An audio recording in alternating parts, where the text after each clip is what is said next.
Bonjour everyone, welcome to another diecast showcase. So today I thought I'd do a little loose car showcase, kind of like a car show, and theme's going to be cars that are twin turbocharged from the factory.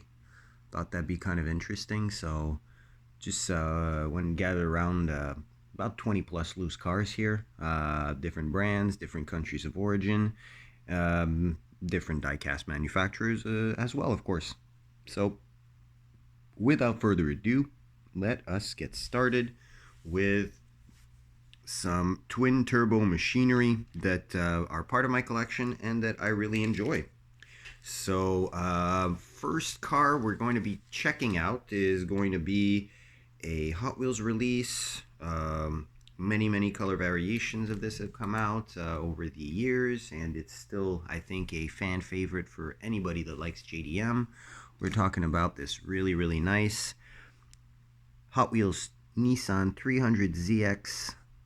This is Z32 generation, and it is a twin turbo car as listed on the base. As you can see, 300ZX TT. So definitely a nice little piece of machinery. So it was released in 1989 simultaneously to the R32 GTR. And it was really that the start of that overbuilt, over-engineered, kind of even pioneering to a certain extent Japanese technology era. You know, the legends of the 90s. So definitely a very nice casting by Hot Wheels. Full, almost full front and back deco. I did take the liberty to add the exhaust detail on this one, as well as these little side markers that were absent on the original casting. Yeah, front fog lights were done, but they're a little bit crooked. But hey, that's Hot Wheels doing, not mine. I did put my turn signals where they should be, or so I think. Either way, yep. So T-top model. The turbos did only come in twin turbos only came in two-seater, as opposed to the NA models that had a short and longer wheelbase, and longer wheelbase having a 2+2 cabin layout. So there you go. The first twin turbocharged cars. Now I do want to tell you on the get-go, there's probably going to be a heck of a lot of Nissans, because I do collect a lot of those, and well, a lot of them do come with twin turbos. Well, we just looked at one Z, and the other Z that came twin turbo from the factory would be obviously the brand new 2023 Z. Proto came out as a 400Z. Now it's just the Nissan Z. Yeah, and it comes with the revised 3-liter twin turbo V6 VR30D TT. Here's your base. Some Matchbox moving parts. You can see the licensing is 2021 for this casting as a whole. So I'm assuming originally it would have come out in 2022. Must have been some lateness, because I never, this is more 2023 to me at least. So but yeah, really nice tampo work across the board. The twin 10-spoke wheels in black on this one, which are one of the better looking wheels from Matchbox. It's a left-hand drive model with opening door. There you go. We'll put this next to the other Z, and we're gonna, I guess, stay in the Nissan realm of things. I think it's only fair since we already started there. So yeah, I did mention the Skylines. Well, you can't really go for a twin turbo showcase without having at least a couple Skylines in there, and I did try and include a variety of generations, but also try not to repeat the generations, and you know, show some variety also in the diecast manufacturers for the GTRs. As the GTRs are twin turbo, not to be confused with the non-GTRs, especially the R33, R34, that are not twin turbo. So you have your first twin turbo GTR here. This is a Tomica, part of the Tomica Dreams line. It's from Initial D, Night Kids R32 GTR. Nice tampo work on the back. The Tomica Sport wheels, those 4-spoke deep dish. This, in this instance, with chrome lip, lensed fronts, and opening doors. Of course, to reveal it is a right-hand drive, because these are only sold in right-hand drive. Although some have been converted to left-hand drive in Europe. I've seen a couple of those. Next, we will jump right into the R33. I could have pulled out that Kyosho first edition that I have, but I've shown that at least 2 or 3 times on different videos in the past, which you can refer back to if you're interested in seeing that one. Thought I'd go a little bit more mainline on this one. Keeping the, well, as a whole, I'm going to stay mostly mainline, keeping the premiums as limited as possible in this showcase. So yeah, I decided to pull out instead one that I hadn't pulled out in a while. The Hot Wheels R33 GTR. This really nice metallic purple. Look at that. Look at that pink color. Look at all that flake. This is a really, really nice release of this. This and the blue wave that came out the same year. Because these do have the front tampos as well. Whereas the later burgundy, and I believe there was another color, had that side stripe, which made us lose the front end tampos. Now this one does not have the sides with the little skyline badge and the turn signal, but I'll sacrifice that to have a front livery. So let me know what you guys think. Side with no front, or front with no side. R33. Go next to its older brother right here. And then of course, well, if we're looking at R33, might as well look at an R34, right? So I, of course, had to go with a family favorite. See what I did there? With the R34 GTR from Too Fast, Too Furious. This is out of the 10-car Fast and Furious semi-premium multi-pack. You can see the 2F2F03 license plate there. Pretty cool. And full tampo work on this one, including the stripes on the hood. So this is definitely the best non-premium release of this cast by far, by Hot Wheels. Yeah, all these details are all factory, including the sides. See what I mean with the sides missing on the R33? Got the little skyline badge, the GT badge right here, as well as the turn signal. That is done on this one.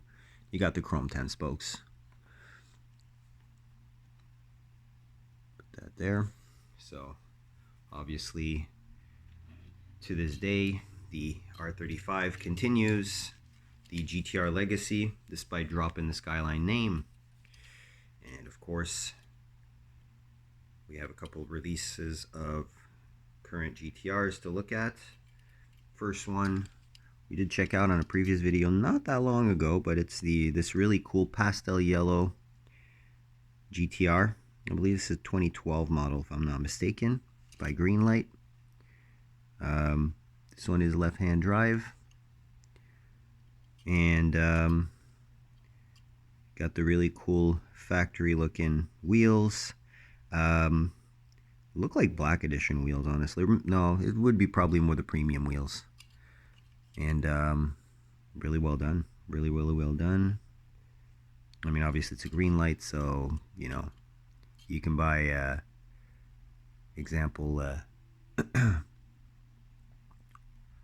I don't know, at shelf price, probably three or four Hot Wheels mainline 300ZX, the first car we looked at for one of these, right? So these are about $7-8 at Walmart, $8-9 at Toys R Us. for us in Canada, well, for me in Canada at least, and main lines, well, they're going to be between $2 and $2.50 at the reasonably priced places, although I've seen up to $3.50 before tax in pharmacies, which is completely ridiculous. Yeah, getting back to diecast though, we're going to be looking at another GTR, but a race version. Again, something that I cracked free not too long ago. It's a really cool Majorette GT3 version of that same GTR. A lot of differences versus the road version. First and foremost, this is a Majorette, so as opposed to the Greenlight we just checked out, which I believe is the only metal-based cast that I will be showing you. This one is plastic-based. You can actually see the suspension in those two gaps here. Here's your base. As you can see, true 1/64th for this one. So very, very nice. This is a premium car, so it does have the opening parts. Well, opening part, should I say. And there's your left-hand drive cabin with the roll cage, race seat, and of course on the outside, all the aero, wide body, venting, lens lights again.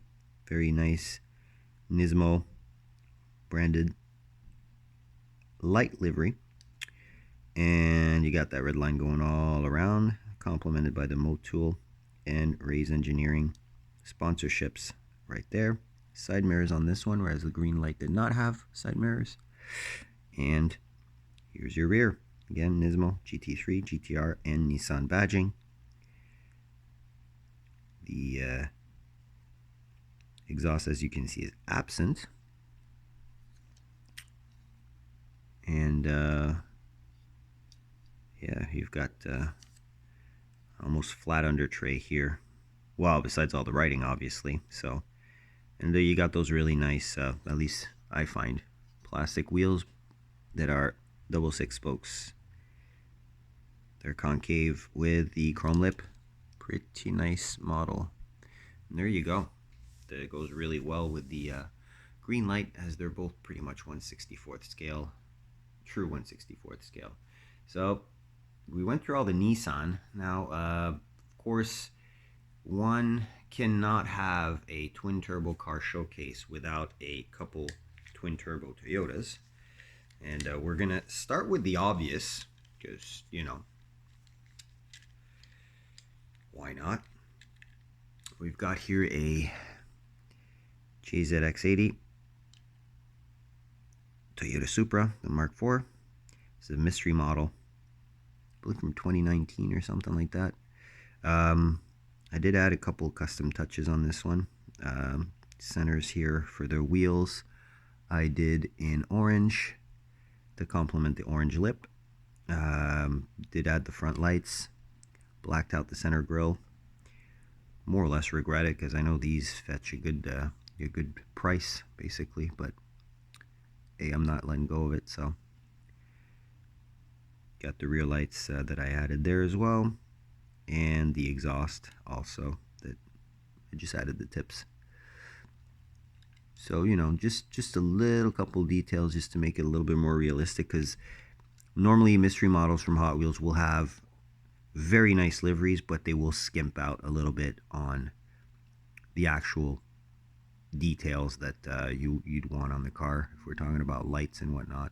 So yeah, this is powered by the 2JZ GT, obviously. So inline 6 twin turbo, just like the RP26 in the Skylines. At least 32, 33, and 34s. Another inline 6 vehicle that also is a Toyota. We'll be checking out in just a couple seconds, because I just need to clean it up slightly. Just slightly. That's what happens there when your cars are on display and oh, this fits the theme. Then you notice you haven't picked it up for a couple years. Well, yeah, it's dusty and it's dusty. But jokes aside, another Tomica, but this is a Toyota Soarer. So same generation as the Mark IV and pretty much the same platform. But instead of having the 2JZ GT, this one has the 1JZ GT.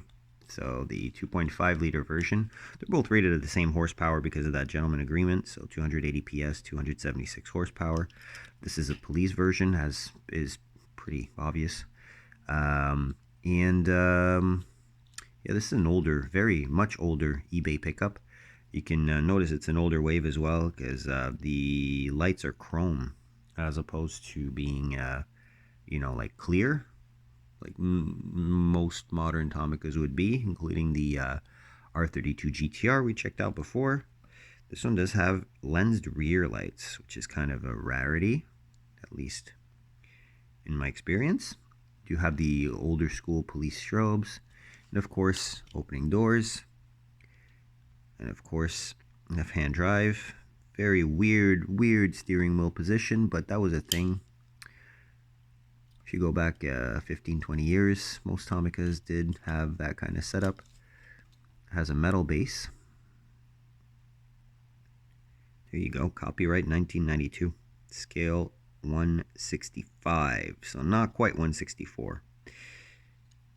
And of course the 4-slot wheels that yeah, are typical Tomica. And of course you have ample suspension travel, so you can slam it down, which is always fun.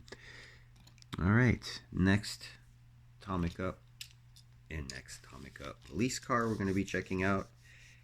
Same pretty much era, but different manufacturer, different model, different car. Very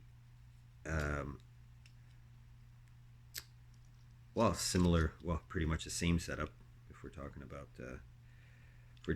the type of car. But yeah, another JDM police car here. We are talking about the Mazda RX7 FD3. This has got the 13B REW. So twin turbo, 2-rotor, well, rotary engine, Wankel rotary. So this one is also right-hand drive, opening doors as well, suspension, same wheels. These ones actually darkened out a little bit just to make them look black chrome. I did this like probably 15 years ago. They were really just darkened out, these 4 spokes, so they kind of don't show as obvious under certain angles. I think I did a pretty good job at that, actually. It's still holding to this day, and it's pretty even throughout. So yeah, another police car. Of course, you got the brap, and you know, all the Doritos jokes that come with this that I'll spare you of. And these did come with stickers, and I had applied the stickers on the car, but I did eventually remove them because they were starting to yellow. Did, however, keep that little police logo on the front, just for keepsake. Put this one in the back here with the all right, last JDM car we'll be checking out. Well, JDM, Japanese car. Let's say a Japanese car because it's not Japanese domestic market in this case. We are talking about the Acura NSX. This is the new generation. It does come with a 3.5 liter twin turbo V6 in addition to the electric motors, 3 of them to be precise. This is a really good looking Hot Wheels mainline casting. There's a bunch of these that came out, be it in the mainline and in multi-packs in exclusive colorways. This would be one of those multi-pack exclusive colorways. So the medium silver, very glossy and metallic.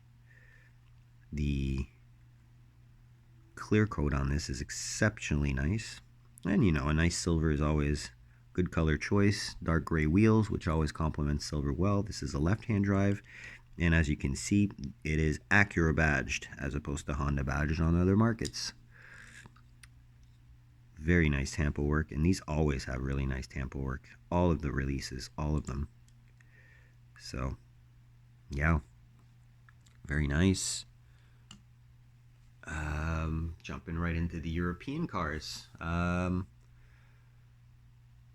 Oh, you know what? Before we get into the European cars, we're actually going to check. These are the only 2 twin-turbo American cars that I was able to include in here on short notice. first one is going to be the latest generation of Ford GT, which does come with the 3.5 liter twin turbo V6. Deja vu a little bit after the NSX. However, this one is twin turbo, is not assisted by electric motors, and actually puts out more horsepower than all the engines combined in the NSX. And they're pretty much same price point, or pretty close to, if I'm not mistaken. So this one had no rear tampos, so I did my best to make it as factory looking as possible on that front. It does have the Go Faster stripes going all the way across the car, and a nice gloss orange paint job with the gold PR5s. Well, goldish, bronzish PR5s. Nice front tampos. Nice amount of depth in there. And appreciate the fact that the vents are blacked out, because technically this car you should see right through to the back. Obviously you can't, but doesn't matter. We've got then the quick follow-up to that one is the race version out of the this would be the Auto Show 5-pack that came out last year. Definitely a nice one. Like the livery on this, it's very, very nice. Red, white, and blue. Big white wing. Again, added the rear details because they were sorely lacking. So I thought that would be a nice little touch of realism. Same for the side, the sides here. Front is already done. And you got the white Y5s to complement the wing, as well as the white interior that you can see through this blue tinted glass. Very, very nice casting. I do like this one a lot.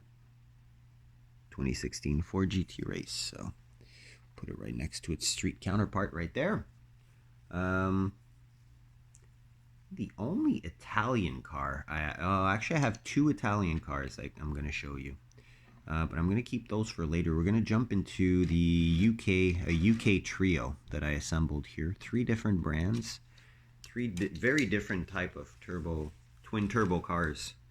First one that I'm going to show is a favorite in my collection for Hot Wheels mainlines, the Bentley Continental GT. Very, very nice car. Gloss black, silver stripe. You've got the chrome wheels, which obviously works on a Bentley. Left-hand drive, gray interior. Front and rear lights are done. Bentley logo on the front. 2012 copyright, Bentley Continental Super Sport. It's a really nice one. This is out of an anniversary set. I honestly do not remember which one, but it had like a black card.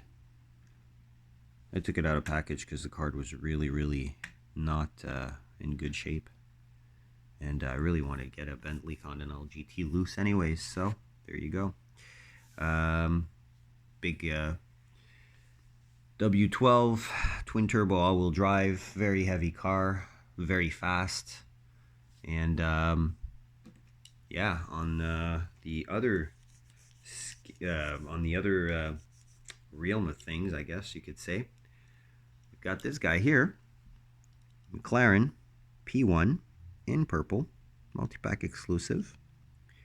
Lewis Hamilton actually had one in this shade of purple. I was going to Ferrari now, in case you don't know. So I guess he'll be driving Ferraris instead of McLarens now. But this is the proportion of this cast are not the best, if I'm quite frank. But the paint jobs are always good. 10-spoke gray wheels look great. And the rear tampos are very good for a $1 car. Fronts as well. This is one of the better McLaren front tampos out of the Hot Wheels lineup.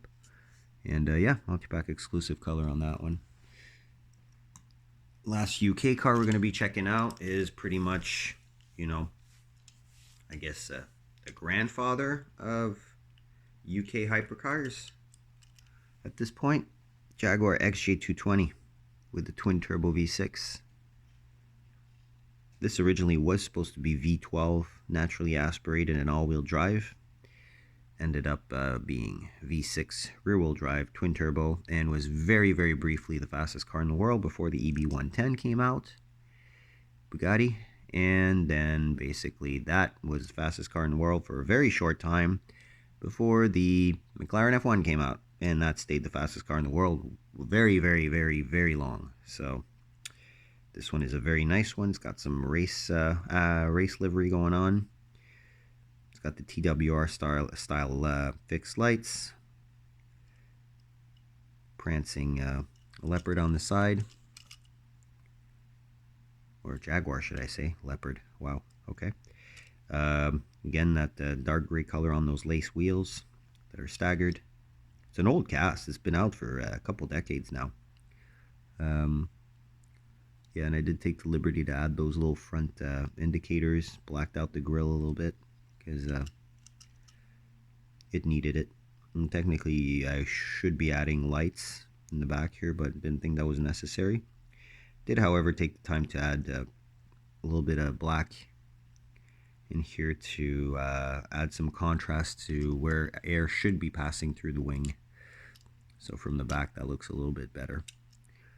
There's no exhaust on this, which is really weird because there should be dual exhaust with a single exit on each side. I don't know why they didn't include that. Either way, it doesn't matter. It's still a really nice cast, and probably the best 1/64th XJ220 I have in the collection. So there you go. We're going to finish off, well, not finish off quite yet, but I'll try and speed this up a little bit for you guys. I chose 4 German cars also to show and include in this showcase. So first and foremost, we've got Audi RS6 Avant in green. I was very happy to find this on the pegs, as I do have the red I did have the red variation carded, or do still, I believe. And yeah, red's not my favorite color for Audis. So like, there's a red RS2 coming out soon. I'm pretty sure I won't even be picking up that one, despite it being my favorite Audi of all time. But yeah, we have the well, now previous gen, but when this came out, current gen of the RS6. So 4-liter V8 twin turbo, 500 plus, even closer to 600 horsepower on this baby. Definitely your ultimate daily, in my humble opinion at least. Black interior, nice front and back details. Most Audi castings, actually, that are like stock cars, non-race cars, do have nice tampos in general from Hot Wheels. And the same could be said of Matchbox as well, because Matchbox also released their own RS6 casting, but of the C5 generation, as opposed to the C7, I think, that we just checked out. So C5 here. So this RS6 is a 2003 model, I believe. 2004. It's a true 1/64th. Copyright 2006. This is a slightly rarer variation than the more common 5-spoke one. This one has the twin 10-spoke wheels that I really like. I did add the side indicators here and the exhaust detail on the back. And the front, I did not add anything because it was perfect. So yeah, you got the mirrors, you got the sunroof, the slightly tinted windows. This is something I picked up off the pegs when it just came out. There's been several color releases since. I'm pretty sure this is not the first release, but I don't know. I really don't know. I've had it for so long, so. But yeah, that one has the 4.2 liter twin turbo. So it's basically S6 had the 4.2 NA, and they added twin turbos for the RS6. And the S6 was available both stick and auto, whereas the RS6 was auto only. So yeah, because the Tiptronic transmission at the time, the 5-speed Tiptronic, couldn't handle all the torque from the twin turbocharged application. So Next, we have probably my favorite. Well, yeah, we're gonna finish off the German cars with a couple Porsches because you can't say twin turbo without having a couple Porsches, right? So obviously, the twin turbo Porsches first started in the 911 range with the 993 generation. This is a 993 GT2, part of a Then and Now series. It's pretty battered because I've had this for quite some time and the thrift store find, and it wasn't perfect when I got it, but I'm just happy to have both in the same condition, same color. You got the 934 as well. That's the then, and this is the now. Lace wheels, clean deco, front details. You've got the hood pins that are done as well. The air intake right there. This is all factory Hot Wheels details. They did not do the front light, the front bumper lights, and they did not do the rear light, but they did include a license plate. The gray base actually makes the exhaust pop a little bit more, which is always fun. So this is rear-wheel drive as opposed to the twin turbo, or the turbo model, which is all-wheel drive, and of course, well, fender flares and extra power. And yeah, these were amicably called the Widowmaker because they were quite dangerous, and it's the last of the air-cooled. Because this took over afterwards, the water-cooled, or liquid-cooled, or however you want to call it. This is a twin turbo, so all-wheel drive, twin turbo 3.6 liter water-cooled flat 6. It's a matchbox with the 5 spokes. Just a clean, stock-looking 996 turbo. Porsche license plate, turbo badge, rear lights, front lights, Porsche logo, tan interior, guards red exterior. Classic. It's my favorite matchbox Porsche in my collection. It's just, I love stock looking cars, and matchboxes really, they are the kings of stock looking, great looking cars. Now we're going to finish off with a couple of exotic cars that have twin turbos. We are going to be talking about Ferrari 288 GTO, the first twin turbo Ferrari. Hot Wheels. It's actually also a thrift store find. Really good condition. I mean, the only thing that's wrong with this one, well, besides the fact it's a little bit dusty, is some of the chrome's coming off the front wheels, specifically those smaller diameter front wheels. But as for the rest, everything's there. Pininfarina badge, Ferrari shield, Scuderia shield, Ferrari logo. No lights, but you can see that it's well detailed. Are these lensed? Not sure. They almost look like those 4 square lights on the bottom here. They almost look like they're lensed. I'm not sure. A little bit of detail in the rear. You can vaguely see there's actually a big chip on there. I'm gonna have to redo those probably. Yeah, there you go. So GTO, even the GTO badge right here. So there's a whole bunch of little tampos that kind of like sprinkled on, which is kind of cool.